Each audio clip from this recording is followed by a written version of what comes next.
ನಮ್ಮ ಬ್ಲಡ್ ಯಾಕೆ ರೆಡ್ ಕಲರಲ್ಲಿ ಇರುತ್ತೆ ಅಂತ ಗೊತ್ತಾ? ನಮ್ಮ ಬ್ಲಡ್ನ RBCಯಲ್ಲಿ ಹಿಮೋಗ್ಲೋಬಿನ್ ಅನ್ನುವ ಪ್ರೋಟೀನ್ ಇರುತ್ತೆ.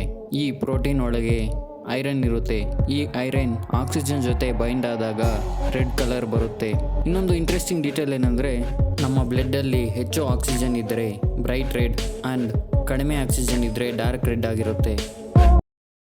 ನಾರ್ಮಲ್ ಪ್ಲಾಂಟ್ಸ್ ಜಾಸ್ತಿ ಬಿಸಿಲಿದ್ದರೆ ಸತ್ತೋಗುತ್ತೆ, ಆದರೆ ಡೆಸರ್ಟಲ್ಲಿರುವ ಈ ಪ್ಲಾಂಟ್ ಮಾತ್ರ ಸೂರ್ಯನ ಬಿಸಿಲು ಎಷ್ಟು ಜಾಸ್ತಿ ಆಗುತ್ತೋ ಅಷ್ಟೊಂದು ಫಾಸ್ಟಾಗಿ ಗ್ರೋ ಆಗುತ್ತೆ. ಈ ಪ್ಲಾಂಟ್ ಕಾಮನ್ ನೇಮ್ ಹನಿ ಸ್ವೀಟ್ ಮತ್ತು ಅದರ ಸೈಂಟಿಫಿಕ್ ನೇಮ್ ಟೈಟ್ಸ್ಟ್ರೋಮಿಯಾ ಒಬ್ಲಾಂಗಿಫೋಲಿಯಾ. ಈಗ ಎಲ್ರಿಗೂ ಬರೋ ಡೌಟ್ ಏನಂದ್ರೆ, ಈ ಪ್ಲಾಂಟ್ ಅಷ್ಟೊಂದು ಬಿಸಿಯಲ್ಲೂ ಹೇಗೆ ಬದುಕುತ್ತೆ ಅಂತ. ಹೇಗೆಂದ್ರೆ ಇದರ ಲೀವ್ಸ್ ಶೈನಿ ಆಗಿರುತ್ತೆ. ಅಂದ್ರೆ ಮಿರರ್ ಯಾವ ರೀತಿ ಸನ್ಲೈಟ್ ರಿಫ್ಲೆಕ್ಟ್ ಮಾಡುತ್ತೋ ಅದೇ ರೀತಿ ಈ ಪ್ಲಾಂಟ್ ಸಹ ಸನ್ಲೈಟ್ ರಿಫ್ಲೆಕ್ಟ್ ಮಾಡುತ್ತೆ. ಅದರಿಂದ ಹೆಚ್ಚು ಹೀಟ್ ಪ್ಲಾಂಟ್ ಒಳಗೆ ಬರೋದಿಲ್ಲ. ಇದರ ಜೊತೆಗೆ ಈ ಪ್ಲಾಂಟ್ಸ್ ನಲ್ಲಿರುವ ಸ್ಪೆಷಲ್ ಪ್ರೋಟೀನ್ಸ್ ಗಳು ಈ ಹೀಟ್ ತಡೆದುಕೊಳ್ಳಲು ಹೆಲ್ಪ್ ಮಾಡುತ್ತೆ. ಇದು ಹೀಟ್ ಇಂದ ಏನೋ ತಪ್ಪಿಸಿಕೊಳ್ಳುತ್ತೆ ಸರಿ, ಆದ್ರೆ ಸ್ಪೀಡ್ ಆಗಿ ಹೇಗೆ ಗ್ರೋ ಆಗುತ್ತೆ ಅಂದ್ರೆ, ಸನ್ ಜಾಸ್ತಿ ಇದ್ದಷ್ಟು ಇದರ ಫುಡ್ ಮೇಕಿಂಗ್ ಸಿಸ್ಟಮ್ ಇನ್ನೂ ಫಾಸ್ಟ್ ಆಗುತ್ತೆ. ಇದರಲ್ಲಿರುವ ಸ್ಮಾಲ್ ಪೋರ್ಸ್ ಸ್ವಲ್ಪ ಟೈಮ್ ಮಾತ್ರ ಓಪನ್ ಆಗಿರುತ್ತೆ. ಅದರಿಂದ ವಾಟರ್ ಲಾಸ್ ಜಾಸ್ತಿ ಆಗುವುದಿಲ್ಲ ಮತ್ತೆ ಎನರ್ಜಿ ಸೇವ್ ಆಗುತ್ತೆ. ಸಿಂಪಲ್ ಆಗಿ ಹೇಳ್ಬೇಕಂದ್ರೆ, more sunlight is equals to more energy is equals to fast growth. ಆದ್ದರಿಂದ ಈ ಪ್ಲಾಂಟ್ ಮಾತ್ರ ಸನ್ ಜಾಸ್ತಿ ಇದ್ರೂ ಸೂಪರ್ ಸ್ಪೀಡ್ ನಿಂದ ಗ್ರೋ ಆಗುತ್ತೆ.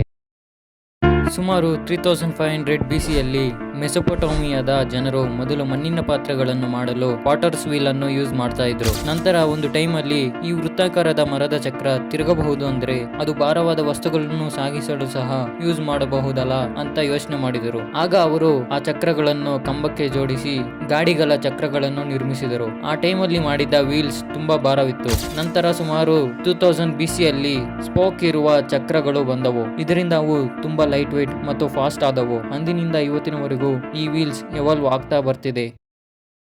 ನಮಗೆ ಏನಾದರೂ ಗಾಯವಾದಾಗ ರಕ್ತ ಸ್ವಲ್ಪ ಸಮಯದಲ್ಲಿ ಗಟ್ಟಿಯಾಗುತ್ತೆ. ಇದು ಹೇಗೆ ಆಗುತ್ತೆ ಅಂತ ನಿಮಗೆ ಗೊತ್ತಾ?